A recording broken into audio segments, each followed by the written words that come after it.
कहता हरबरी, हरबरी मतलब होता है जल्दी जल्दी जल्दी जल्दी। ब्याह मतलब होता है विवाह, शादीशुदा नहीं, ठीक है। कनपट्टी मतलब होता है कान के पास, ठीक है। और सिंदूर होता है वैवाहिक प्रतीकात्मक अभिव्यक्ति या प्रतीक, ठीक।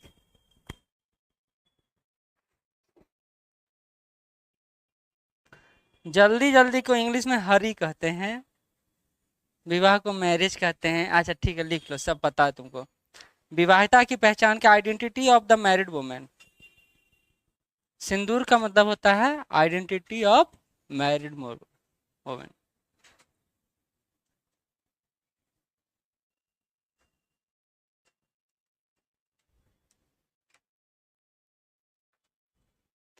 कॉपी कब बनाइएगा? हाँ, ऐसे का ही है, ठीक है।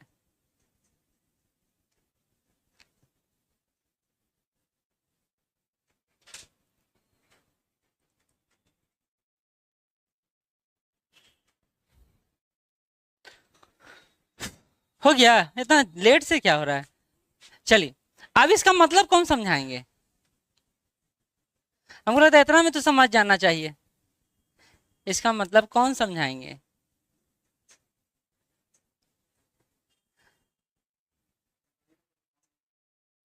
ठीक है, और कोई?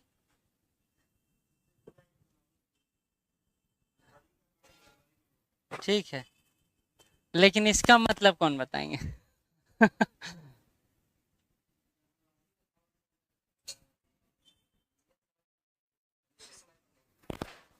जल्दबाजी का काम निश्चित समय पर नहीं हो पाता।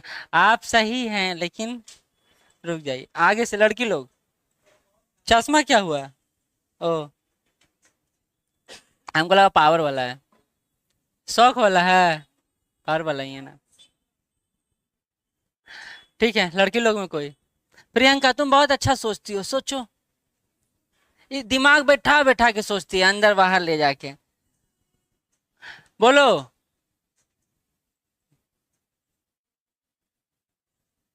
गांव में चलता है ना लोकोक्ति, कोई बोलेंगे?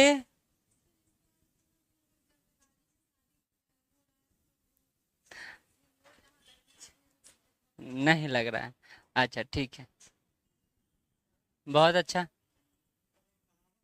हाँ, बहुत अच्छा, लेकिन इसका अर्थ क्या है?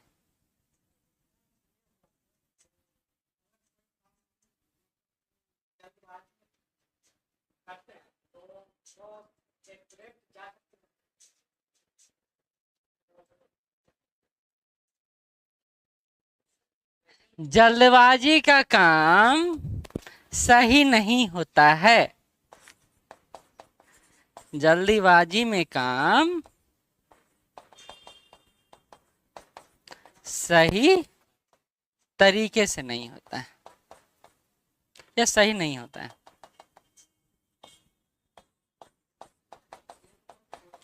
चलिए इसको डिफाइन करते हैं पहले। कहता हड़बड़ी मतलब जल्दी जल्दी। अच्छा, शादी में अगर जल्दी जल्दी हो तब क्या हो? चलिए शादी को 10x स्पीड में करते हैं, ठीक है। 1x स्पीड से निकाल देते हैं, क्योंकि समय आजकल है नहीं। आजकल वीडियो भी देखा जाता है 2x स्पीड, 1.5x स्पीड में। अगर 10x स्पीड में शादी हो, यानी सब कुछ बहुत जल्दी जल्दी हो, तब क्या होगा? छूट नहीं जाएगा, जहां जो पहुंचना चाहिए वो पहुंच नहीं पाएगा। जैसे जयमाला को देख लें, पढ़ना चाहिए माला किसी और में, पड़ जाएगा किसी और में। जल्दीबाजी में तो ही काम होगा। सिंदूर पड़ना चाहिए माथा में, तो पड़ जाएगा एक कान के पास। हड़बड़ी में कभी काम सही तरीके से नहीं होता है, तो गांव में भी बोला जाता है हड़बड़ी का काम शैतान का। क्योंकि शैतान को इस फर्क नहीं पड़ता है कि वो काम सही से हो रहा है या गलत से हो रहा है। वो गलत के लिए नहीं करता है, सही के लिए शैतान काम नहीं करता है। तो हरवरी के ब्याह में, हरवरी अब यहाँ एक नाम नहीं है, बल्कि जल्दी जल्दी।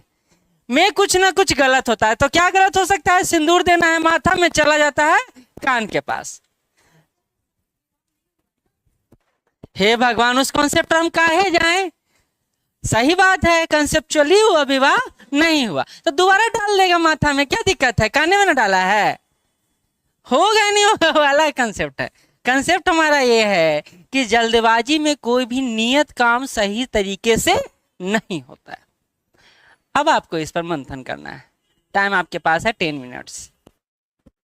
का मतलब होता है जल्दबाजी में कोई भी काम कीजिएगा तो वो काम शुभ होने की अपेक्षा अशुभ हो जाएगा, सही होने की अपेक्षा गलत हो जाएगा। शुभ शब्द एक पॉजिटिव वर्ड है, ये अगर प्रयोग में लाते हैं तो हमारे लिए ज्यादा बेहतर रहेगा। यानी यह शुभ की अपेक्षा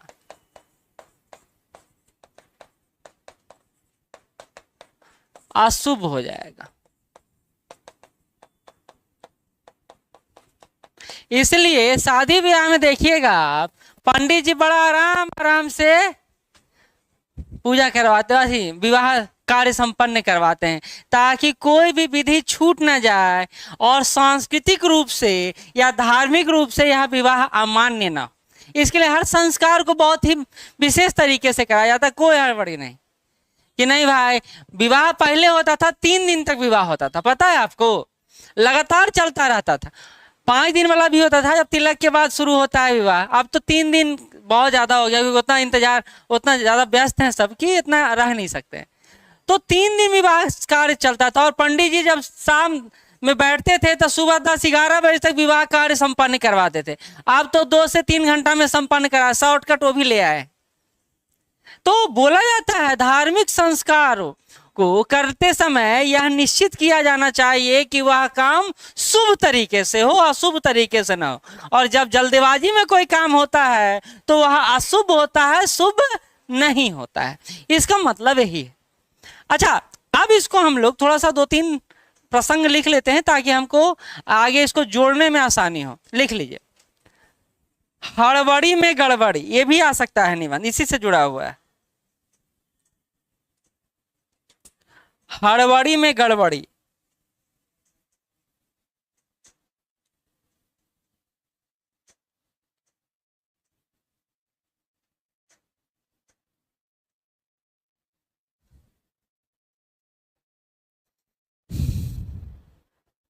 दूसरा लिखिए, जल्दी का काम शैतान का, जल्दी का काम शैतान का, डेविल्स क्विक वर्क, हिंदी में ज्यादा अच्छा लग रहा है, डेविल्स क्विक वर्क। चलिए अब आते हैं, इसको एनालिसिस करते हैं, ठीक है? ये लिख लिए ना?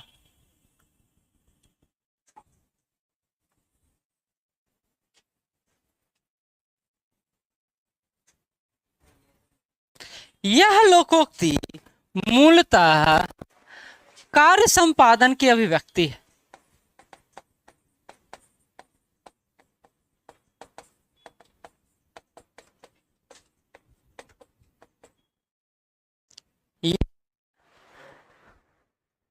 लोकोक्ति मुख्यतः कार्य संपादन की अभिव्यक्ति है।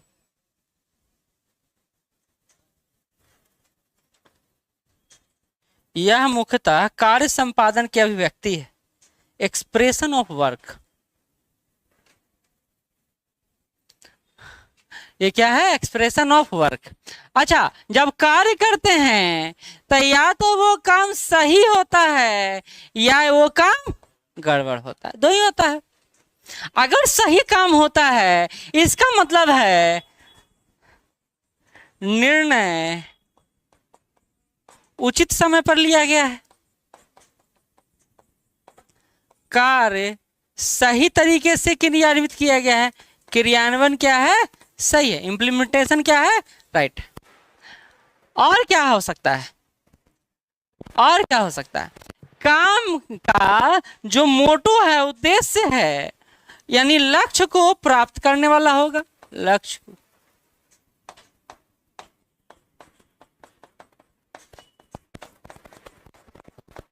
यह आपके धैर्य का आपके संतुलन का, आपके इच्छा शक्ति का भी प्रेजेंटेशन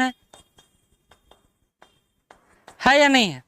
अगर काम सही तरीके से हुआ है, इसका मतलब है कि आपका निर्णय सही समय पर लिया गया। ठीक है, तो राइट डिसीजन है। अगला अगला क्रियान्वयन सही है, इंप्लीमेंटेशन राइट तरीके से हुआ है, लक्ष्य को प्राप्त किया है, गोल को अचीव किया गया है, और ये आपके पेशेंस को दिखा रहा है, ये आपके बैलेंस को दिखा रहा है, और आपके ये इच्छा शक्ति को दिखा रहा है, ये आपकी इच्छा शक्ति को दिखा रहा है, यानी विल पावर को प्रेजेंट कर रहा है। तो क्या इस संदर्भ में ये लोकोक्ति का प्रयोग हम लोग कर सकते हैं? तो नहीं कर सकते, नहीं कर सकते इसके संदर्भ में, क्योंकि सही तरीके से सही काम हुआ है। तो हम इस लोकोक्ति का प्रयोग इस संदर्भ में नहीं कर सकते, तो किस संदर्भ में कर सकते हैं? तो ये लोकोक्ति नकारात्मक अभिव्यक्ति को प्रस्तुत करता है, ये बात, यानी सही समय पर सही निर्णय न लेना, सही समय पर, अब उल्टा होते चला जाएगा, सही समय पर सही निर्णय ना लेना।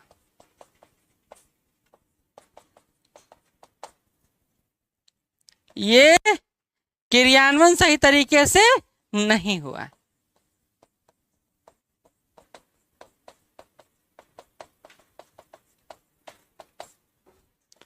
असंतुलन है और संयम नहीं है, डिटर्मिनेशन नहीं है, संयम नहीं है।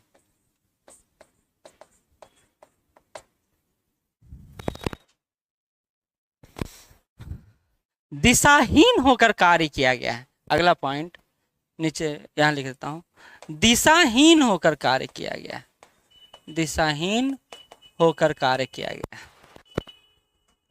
टू एक्ट विदाउट डायरेक्शन, हाँ तो दिशाहीन है, अच्छा शब्द में दिशाहीन अच्छा है ना। विदाउट डायरेक्शन वर्क किया गया, टू एक्ट विदाउट डायरेक्शन।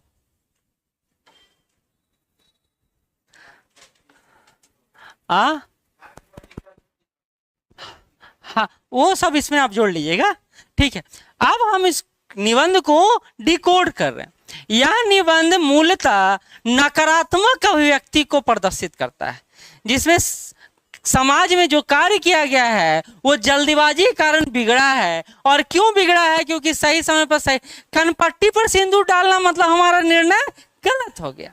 सही समय पर सही निर्णय नहीं ले पाए कि सिंदूर कहाँ डालना है। दूसरा, डालना एक क्रियान्वयन होता है, इंप्लीमेंटेशन होता है। असंतुलन, संतुलन कब होता है? जब वो मांग में लगता है, लेकिन जब वो कान पर लग रहा है तो वो अनबैलेंस हो गया, पेशेंस नहीं है, उसको जल्दबाजी है, तभी तो गड़बड़ हुआ। धैर्य होता है तो गड़बड़ी की अपेक्षा सही होता है। आप जब पेशेंस, आप इंतजार कीजिएगा किसी भी विषय वस्तु का, तो आपके जीवन में आएगा या नहीं आएगा। आएगा तो सही तरीके से आएगा, नहीं आएगा तो नहीं आएगा।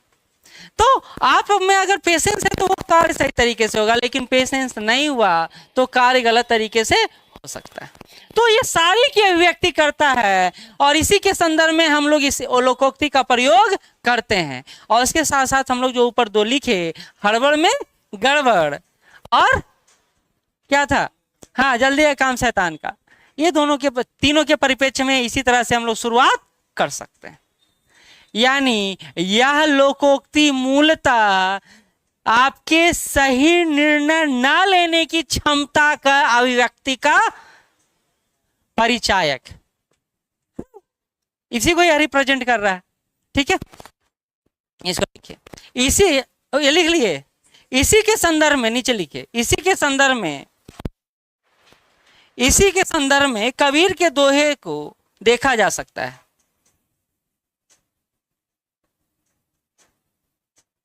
Kabir's couplet can be seen in this context. Kabir's couplet, COUPLET, can be seen in this context. वही है, धीरे धीरे रे मना, धीरे धीरे रे मना, धीरे धीरे रे मना। इंग्लिश में लिखिएगा, धीरे सब कुछ होय, धीरे धीरे रे मना, धीरे सब कुछ होय। माली सींचे 100 घड़ा, माली सींचे 100 घड़ा, ऋतु आए फल होए, ऋतु आए फल होए। धीरे धीरे रे मना, धीरे सब कुछ होए। माली सींचे 100 घड़ा, कौमा ऋतु आए फल होए। इसका अर्थ ही क्या हुआ? कहता है आप कोई काम एकदम बहुत जल्दबाजी में ले जा रहे हैं, तो कहता है हौले हौले। वो हौले हौले गाना भी है ना एक, हाँ हाँ हाँ, तुरंत आ गया याद।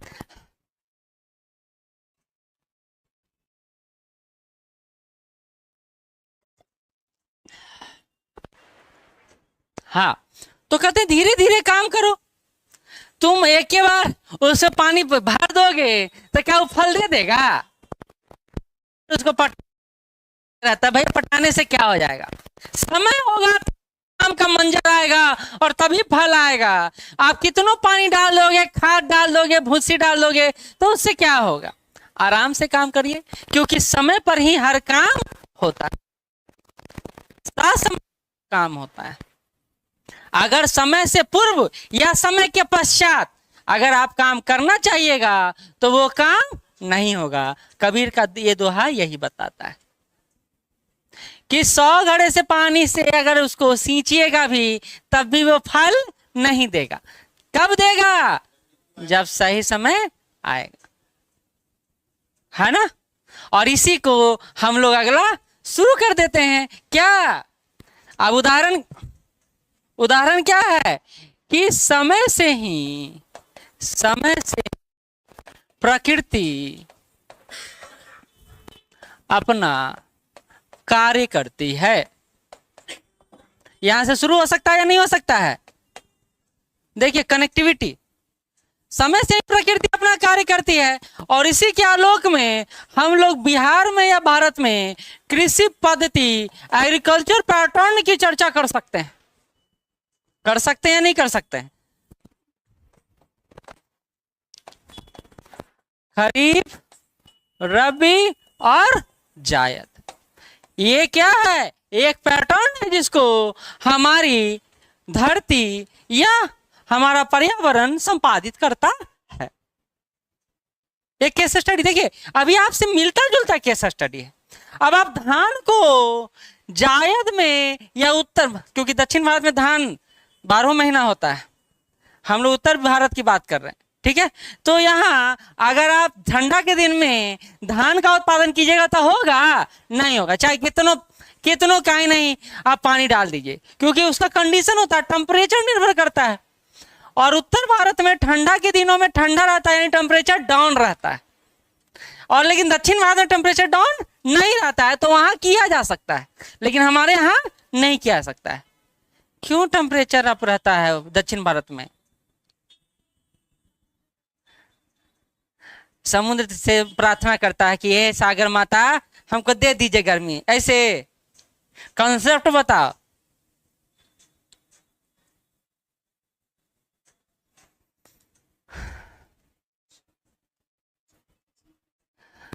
दक्षिण भारत में गर्मी क्यों पड़ता है 12 मास? बहुत अच्छा, इक्वेटर के नजदीक है। वो राम जी से बात मत करो कि एकदम समुद्र का चीना चीर के हम चल जाएंगे श्रीलंका। भगवान प्रार्थना करके गए थे ना समुद्र देवता का, याद आया? तो ज्यादा धार्मिक मत हो, ठीक? कॉन्सेप्ट सोच के रखो। चलिए, तो यहां आते हैं। एक समय के अनुसार ही आपको परिणाम प्राप्त होता है, नहीं तो वो परिणाम प्राप्त नहीं हो सकता। और ये एक उदाहरण से हम लोग समझ सकते हैं। इसी तरह प्रकृति की ही बात कर रहे हैं तो मानव जीवन के विकास क्रम को भी इसमें देख सकते हैं। ह्यूमन डेवलपमेंट प्रोसेस को भी आप देख सकते हैं, मानव विकास क्रम को भी आप देख सकते हैं। कैसे? भ्रूण से बालक बनने की कहानी, 9 महीने का समय काल। अगर हम 7वें महीने में 5वें महीने में बच्चा चाहेंगे तो क्या परिपक्व बच्चा मैच्योर चाइल्ड उत्पन्न होगा? नहीं होगा।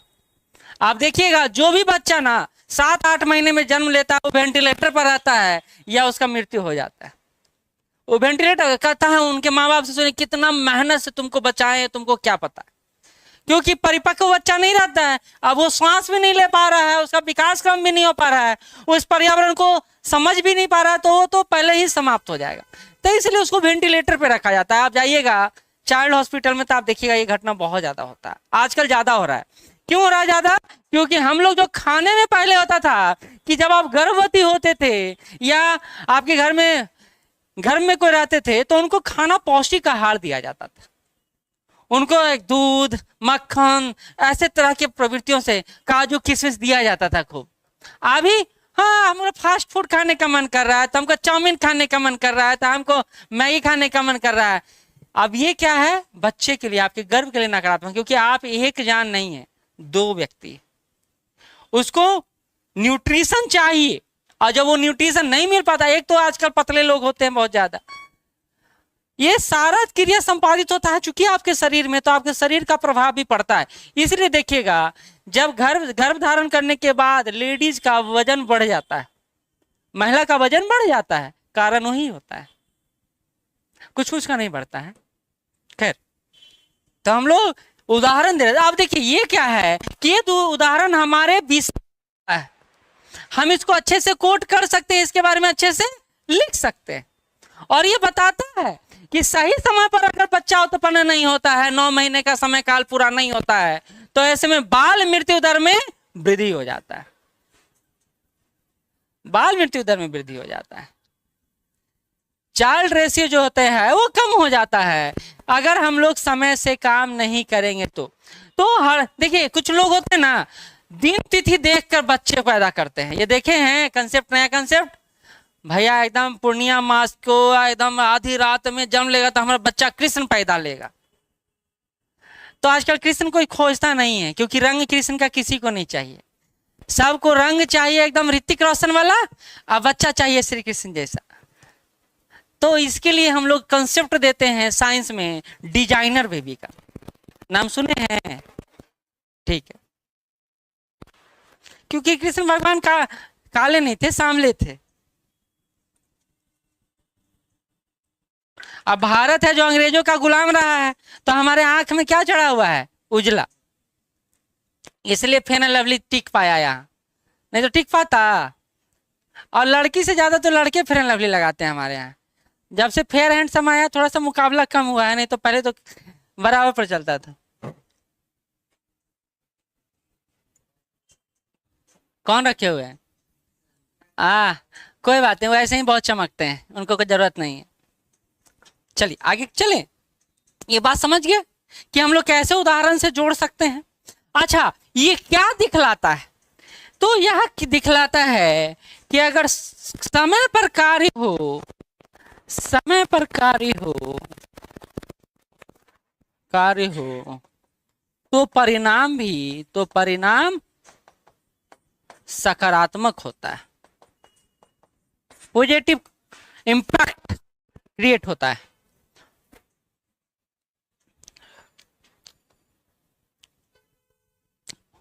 और इसी कारण प्रकृति में, इसी कारण प्रकृति पर विश्वसनीयता, संतुलन और एकाग्रता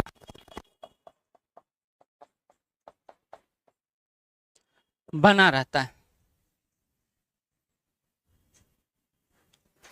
और इसके साथ लिखिए समय की महत्ता ही बनी रहती है। विश्वसनीयता यानी reliability plus balance plus concentration, ठीक है, हाँ, कंसंट्रेशन और इंपॉर्टेंस ऑफ टाइम, ये बना रहता है। और ये जब ये बना रहेगा, किसी भी चीज पर ये वर्क करेगा, तो परिणाम सकारात्मक होगा या नकारात्मक होगा? सकारात्मक होगा। और अगर इसमें कमी होगा तो परिणाम कैसे? नकारात्मक होगा। जैसे बिहार में छात्र चाहते हैं कोई ऐसा कुंजी मिल जाए हमको एटम बम कि हम 2-4 दिन पढ़े और एकदम एसडीएम बन जाए। मैट्रिक में एटम बम आता था ना, एकदम इंतजार करते रहते, तो भैया कहना एटम बम वाला भी हमको उतना ही मूर्ख बनाता है। पूरा सिलेबस को इतना छोटी छोटी करके पूरा लिख देता है। कहता भैया एटम बम तुम पढ़ते रहो, लेकिन ये तो पूरा सिलेबस ही। और हम एटम बम चोरी करने के लिए लेकर भी जाते थे। कॉन्सेप्ट बिहार का पहले वैसे, कौन कौन एटम बम से चोरी किया है एक क्लास में? एटम बम सुने हैं ना? सुनी है कि नहीं सुनी है? तुम कुछ नहीं सुनी है। हाँ, चोरी नहीं की है। तुम्हारे में तो चोरी ही नहीं चला था। तुम लोग चोरी की थी ना? बिहार बोर्ड है या सीबीएसई बोर्ड है? अच्छा, चोरी नहीं। हम लोग के समय खूब चोरी चलता था। चोरी का आलम ये था कि हम पढ़ के भी जाते थे ना, चिट्टा आता था तो दिमाग काम नहीं करता था। और एक दिन हुआ कि मेरा 2 क्वेश्चन छूट गया इस चक्कर में, चोरी के चक्कर में।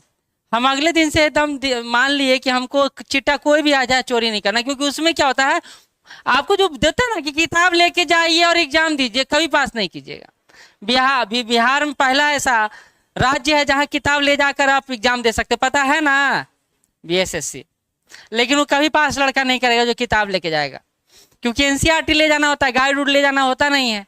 और जितना देर में खोजिएगा उतना देर में 5 क्वेश्चन सॉल्व कीजिएगा। और खोजते खोजते ही तो पूरा समय बीत जाएगा, तो क्वेश्चन क्या सॉल्व होगा? बात समझ रहे हैं? क्या क्या भन भन कर रही है तुम दोनों? हाँ, किताब ले जाना होता है, लेकिन वो सरकारी बुक ले जा सकते हैं, यानी एनसीईआरटी, और वो भी 2 ही बुक ले जा सकते हैं। 3 है, ठीक है, 3 ही बुक ले जा सकते हैं। तो अगर मान लीजिए हिस्ट्री का ले भी गए तो खोजते खोजते कितना टाइम लगेगा पता है ना? खैर, तो अगर ये बना रहेगा तो हमारी जो प्रक्रियाएं हैं, जो हमारा कार्य है, जो हमारा लक्ष्य है, वो सध जाएगा। नहीं तो हमारा लक्ष्य सध नहीं पाएगा। इसी संदर्भ में हम लोग उदाहरण दे सकते हैं, इसी के संदर्भ में विद्यार्थी जीवन का। चलिए, अब हम लोग चूंकि जो जोड़ते चले जा रहे हैं, तो हर एनालिसिस के बाद एक उदाहरण देते चले जाएंगे। तो विद्यार्थी जीवन से जोड़ सकते हैं इसको। विद्यार्थी जीवन में अगर आपके पास संतुलन, एकाग्रता, समय की महत्ता और विश्वसनीयता बना रहेगा बुक और आप, टीचर और आपके बीच, या पेरेंट्स आपके बीच, तो आप एक सार्थक परिणाम दे सकते हैं। नहीं तो हड़बड़ी में गड़बड़ी हो सकता है। जैसा कि हम लोग 3 इडियट में देख रहे थे, नहीं, पीके में मूवी देख रहे थे। जब एग्जाम आने वाला है तो जय श्री राम, जय भगवान, ये होता है। ये सब क्या है? हड़बड़ी वाला काम है। तो क्या भगवान पास करवा दिए? नहीं करवाए। यानी तात्कालिक रूप से की गई घटनाओं का परिणाम या प्रभाव हमारे जीवन पर नकारात्मक पड़ता है, और वही काम हड़बड़ी में गड़बड़ी का होता है, जिसको हम बिहार और पूर्वांचल के परिप्रेक्ष्य में कहते हैं हड़बड़ी में विवाह, कनपट्टी पर सिंदूर। इस परिप्रेक्ष्य में बोल सकते हैं। तो विद्यार्थी के संदर्भ में लिख लीजिए, लक्ष्य साधने के परिप्रेक्ष्य में इसका उदाहरण के रूप में देख सकते हैं। लक्ष्य साधने, या इसको ऐसे भी लिख सकते हैं, नीचे लिख दीजिए, व्यक्तित्व निर्माण के संदर्भ में इसको देखा जा सकता है। B it personality building and goal achievement. व्यक्तित्व निर्माण और लक्ष्य प्राप्ति के संदर्भ में इसको देखा जा सकता है। B it personality building and goal achievement. अब आते हैं व्यक्तित्व निर्माण की तरफ।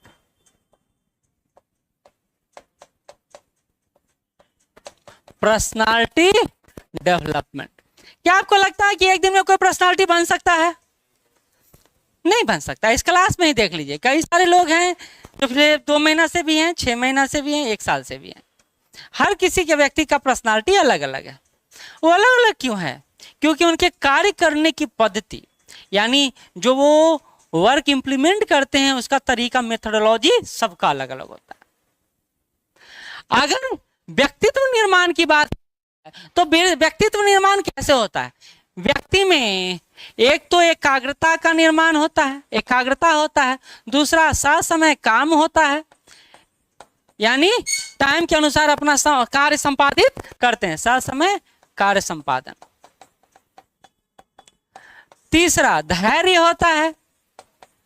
लक्ष्य के प्राप्ति लक्ष्य के प्राप्ति तक प्रयास होता है, और ये काम जब सतत रूप से होता है तो सफलता मिलती है, और अगर एकाएक होता है तो असफलता मिलती है। और इसी परिप्रेक्ष्य में यह उदाहरण कहा जा सकता है।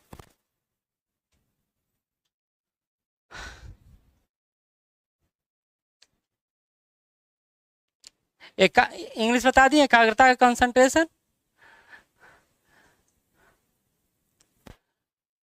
पेशेंस, गोल अचीवमेंट,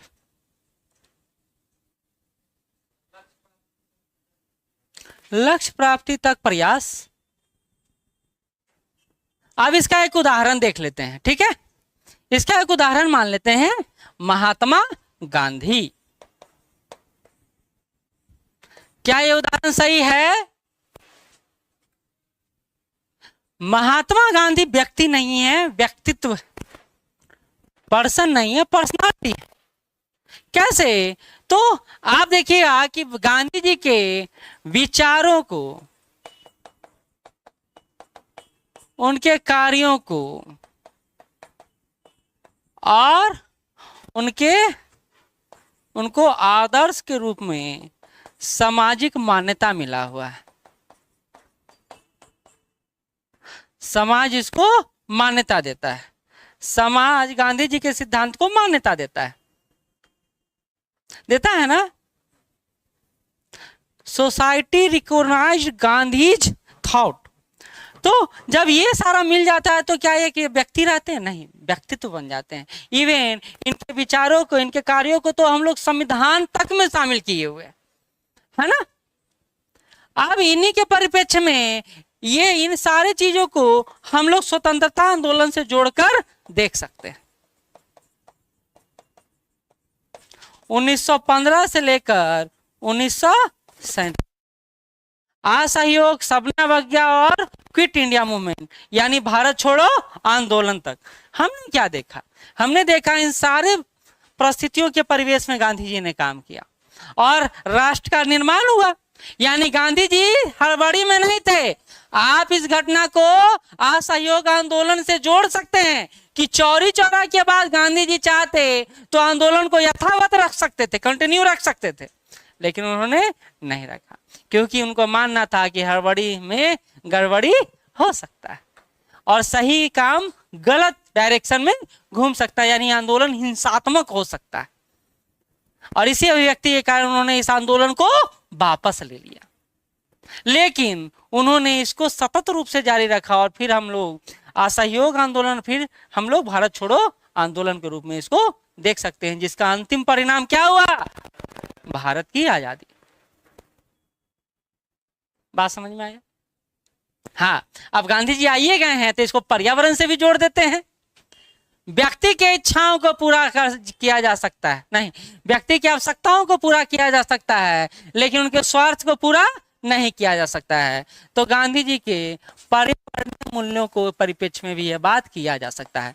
जब व्यक्ति स्वार्थ हित में काम कर रहा है, व्यक्ति स्वार्थ हित में कर रहा है और पर्यावरणीय संसाधनों का दोहन कर रहा है।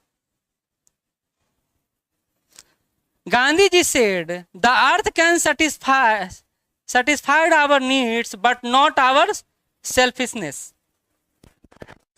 में देख सकते हैं कि प्राकृतिक संसाधनों का दोहन मानव अस्तित्व के लिए खतरा उत्पन्न हो गया है। लिख दीजिए, प्राकृतिक संसाधनों का दोहन मानव अस्तित्व के लिए खतरा उत्पन्न कर दिया है।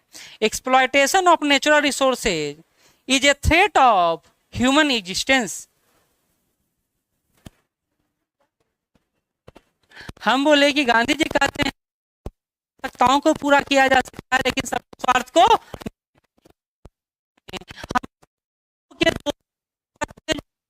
के लिए खतरा है, के लिए खतरा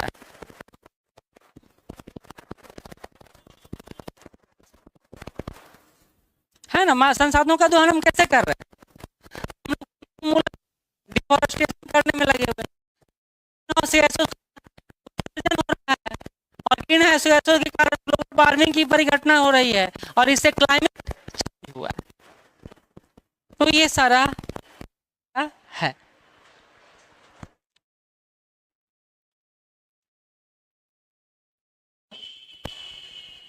ठीक है, तो अंत में लिख दीजिए, इसी तरह सही समय पर सही कार्य जीवन को सार्थक बनाता है। सही समय पर सही कार्य जीवन को सार्थक बनाता है, वहीं जल्दबाजी आपदाओं को जन्म देता है। Similarly doing the right thing at the right time, similarly doing the right thing at the right time makes life meaningful, while acting too early leads to disasters। इसी तरह सही समय पर सही कार्य जीवन को सार्थक बनाता है, वहीं जल्दबाजी आपदाओं को जन्म देता है। जिस संदर्भ में कह सकते हैं, हड़बड़ी के ब्याह में कनपट्टी पर सिंदूर।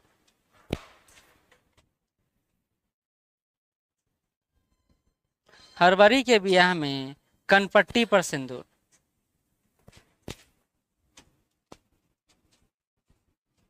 ये कुछ समझ में आया? ये ऐसा निबंध था ना जिसमें हम लोग को कोई कंसेप्ट नहीं था हम लोग के पास। एक बात और नोटिस कीजिएगा, ये हम लोग का उदाहरण रिपीट हो रहा है बार बार, यानी हम लोग उस लेवल पर पहुंचे हैं जहां जाकर अब हम लोग सेम उदाहरण से कई सारे निबंधों को जोड़ सकते हैं, लिख सकते हैं। नहीं आपने देखा, भूल गए ये निबंध पिछला जो पढ़े हम लोग। जब आप सारा निबंध को शुरू से अंत तक पढ़िएगा ना, तो आपको पता चलेगा कि आप बहुत कुछ लिखने लायक हो गए। इस सप्ताह तक ही बिहार स्पेशल चलेगा, अगले सप्ताह से सेक्शन 1 में आ जाएंगे। ठीक है, यानी 8 या 9 तारीख से। तो अगला क्लास में वो बहुत हो गया, बिहार का सेक्शन बहुत कर लिए हैं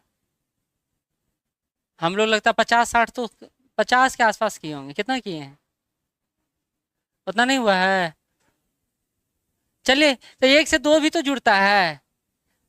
हाँ, हमको जब तक आप 50 नहीं पुराएगा जब तक नहीं मानेंगे। ठीक, कोई बात नहीं, कोई जरूरी नहीं है, क्योंकि मेरा दूसरा निबंध का भी तो उसमें लिखवा देते हैं। जैसे आज ही 3 निबंध किए ना एक साथ, एक तो हड़बड़ी में गड़बड़ी और जल्दी का काम शैतान का, तीनों के परिप्रेक्ष्य में एक ही है। ठीक है, अब आप हम लोग को 5 मिनट के अंदर अपने आप को तैयार करके बताएंगे कि होली में आपने क्या सीखा। जो हमारा HW था, बस ऐसा। हाँ ना, क्या था वो तो अलग था, ये भी था। अभी नहीं बोले, पहले ही बोले थे ना। नहीं बोले थे घर से सीख के आइएगा, जा रहे हैं गांव में तो GSA क्लास में। नहीं, तुमको तो मुंह पर मारेंगे एक, तो तुमको तो कभी याद रहता है? किसको किसको याद है जो हम बोले थे ये बात? 1 2 3 4, आपको याद है? कोई बात नहीं, 2 मिनट का समय है, सोचिए फिर बोलिए। होली में कुछ किया, उसमें भी तुम दोनों मिल ही के की थी। नहीं, लिखना जरूरी नहीं है, कुछ मौखिक अभिव्यक्ति के लिए भी कुछ रखें, मानसिक रूप से तैयारी करें। इसमें लिखे नहीं, मानसिक रूप से तैयारी समझते हैं, फ्रेमवर्क करते हैं। मानसिक रूप से कुछ नहीं करते तो दिक्कत होगा आगे। मानसिक रूप से फ्रेमवर्क कीजिए ना, कैसे इसमें भी आपको लिखना है। नहीं लिख पाइएगा, ऐसा मत कहिएगा कि 8 घंटा 9 घंटा पढ़े, 9 घंटा सोए, 3 घंटा खाए और 24 घंटा पूर गए।